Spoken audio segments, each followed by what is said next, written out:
অভাবের সংসারে প্রতিদিন মৃত্যুর সাথে পাঞ্জা লড়ছেন ফেনীর মোহাম্মদ ইউসুফ।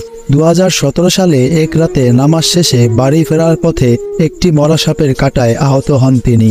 এরপর থেকে শুরু হয় তার দুর্বিত্র জীবনের এক করুণ অধ্যায়।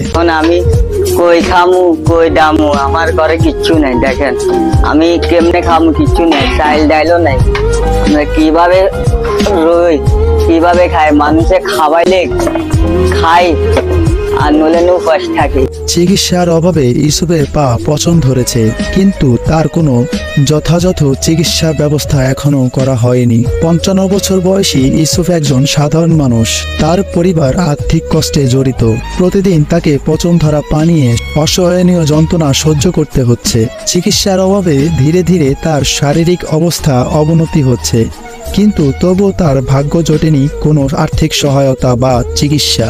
মোহাম্মদ ইউসুফের মতো অসহায় মানুষদের পাশে দাঁড়ানো আমাদের নৈতিক দায়িত্ব। যদি তার জন্য কোনো সহায়তা ব্যবস্থা করা যায়, তবে হয়তো তিনি আবার সুস্থ জীবনে ফিরে আসতে পারবেন। সমাজের সচেতন নাগরিকদের প্রতি আহ্বান, আসুন আমরা সবাই মিলে এগিয়ে আসি। ইউসুফের এই অসহায় জীবনযুদ্ধে তাকে সাহায্য করতে আমরা এগিয়ে আসি। ইউসুফের মতো মানুষের পাশে থাকুন, কারণ আপনার সামান্য সহায়তা তার জীবনে আশার আলো জ্বালাতে পারে। এই ভিডিও যদি আপনাদের হৃদয় ছুঁয়ে যায়, তবে দয়া করে লাইক, শেয়ার এবং কমেন্ট করুন। আপনার সহানুভূতি হয়তো কারো বেঁচে থাকার কারণ হতে পারে।